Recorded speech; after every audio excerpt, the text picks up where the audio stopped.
My name is Emily Westbrook, and this is the story of how my sister's darkest hour became the turning point of her life. Being the daughter of a powerful hotel, Mogul had its perks, but it also meant living in my sister Caroline's shadow, as she effortlessly inherited our father's legacy.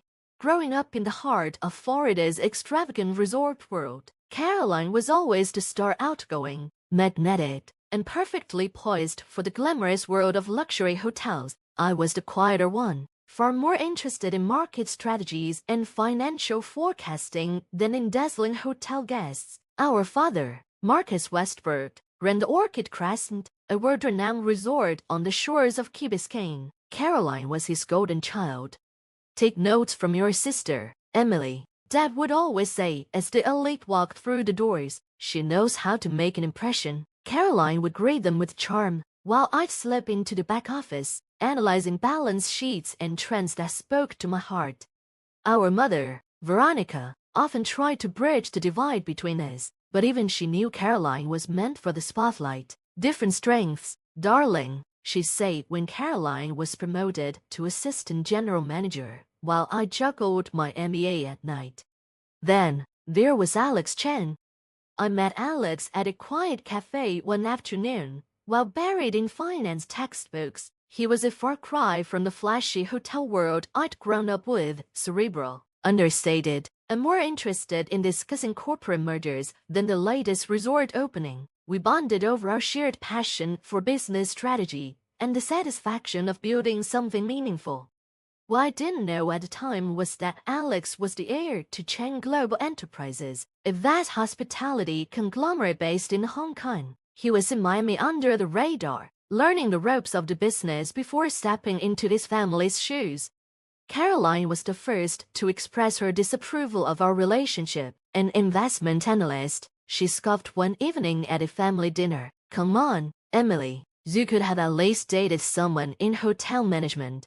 Dad chimed in, "Sweetheart, think of your future. The hotel industry is about connections. If only they knew." Alex and I married in a small ceremony, just the two of us in a private garden. Only Mom was there, as Dad and Caroline had their business commitments. It didn't matter to us. We were building a life in our own way. As Caroline climbed her way up the Orchid Crescent, eventually becoming the assistant general manager, I finished my MBA and joined Alex at Cheng Global's headquarters in Hong Kong. We agreed to keep my role. Low-key, I would earn my spot on my own merit, not as his wife.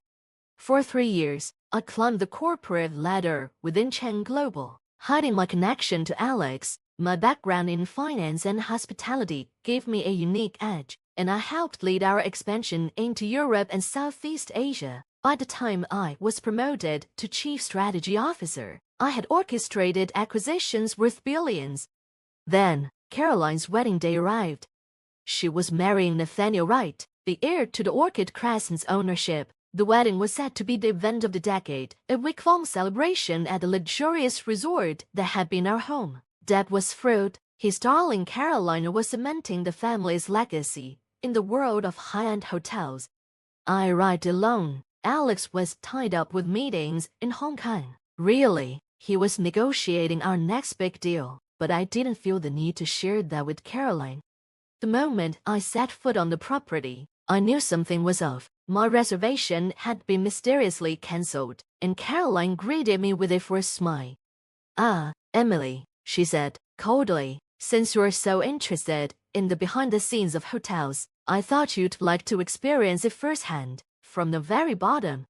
With a snap of her fingers, the housekeeping manager appeared, holding out a maid's uniform. "What is this?" I asked, though I already knew. "Well, we're short-staffed for the wedding," Caroline said with a false air of concern. "Since you don't have that impressive husband of yours with you, you might as well pitch in. Think of it as your gift to me." Dad stood by, visibly uncomfortable but silent. He had always been weak around Caroline. "You want me to work as a maid at your wedding? Consider it a learning experience," she smirked. "Maybe this way you'll understand what it takes to be in this industry. The uniform should suit you." I thought of Alex, of our thriving life in Hong Kong, and the deal that was going to change everything. I could have walked away, but a part of me wanted to stay. Maybe it was to show Caroline that I wasn't the same little sister she used to mock. Fine, I said, taking the uniform. Where do I start? Her smirk grew wider. The bridal suite needs some cleaning. Try not to embarrass me. As I changed into the uniform, I called Alex. They did what? His voice was sharp. It's fine, I reassured him. How's the deal going? He paused. The board meeting just started, but you sure about this? I smiled, remembering the insider details I had gathered. Let her have her moment. Call me once it's done. For the next 3 days, I cleaned rooms, delivered fresh towels, and watched Caroline bask in the luxury of her high society wedding. She made sure to point me out to her guests, laughing about how I was enjoying the simple life. Can you believe Emily actually enjoys doing this? She should have stuck to finance, I overheard her say to a friend. Thank God I inherited Dad's ambition. She had no idea that while she was busy planning her wedding, I was orchestrating a $5 billion acquisition that would soon change the entire hospitality landscape. Then came the morning of her wedding. The chaos in the bridal suite was palpable, dresses strewn across the room, champagne everywhere. Caroline was seated in the middle, acting like the queen of the event.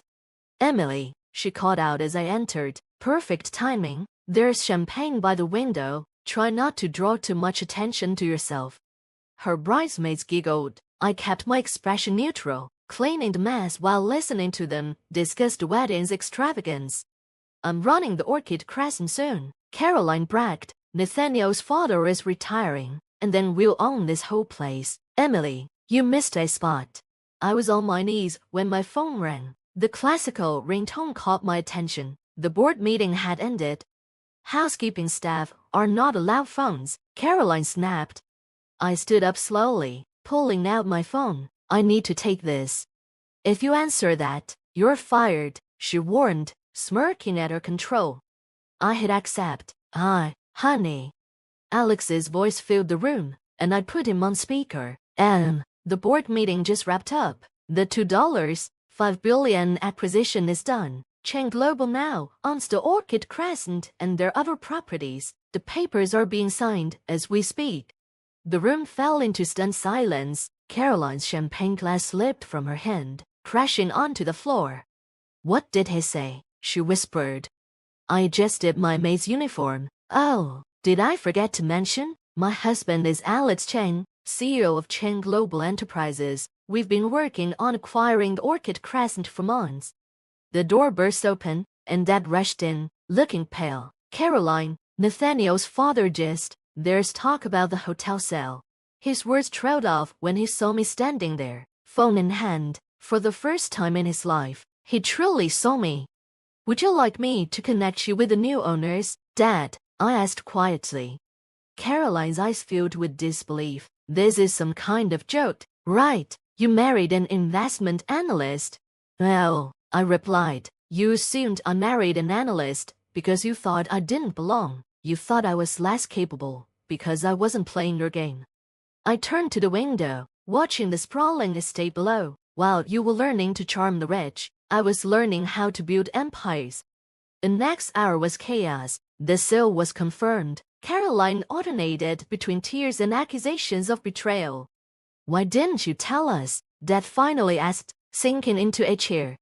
Would you have believed me? I asked, or would you have assumed I was lying to make myself seem important?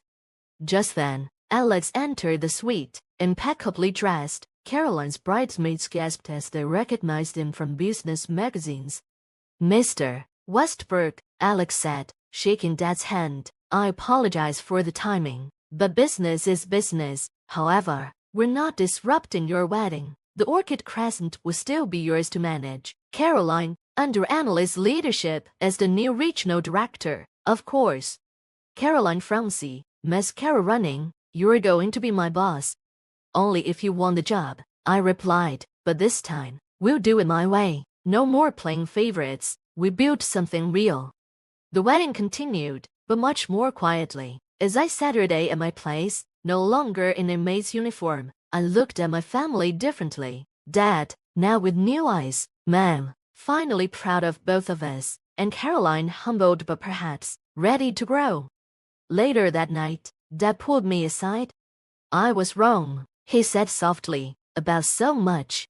I know. Will you teach me how to build this empire properly this time?" I smiled and hugged him. "That's what family is for, Dad."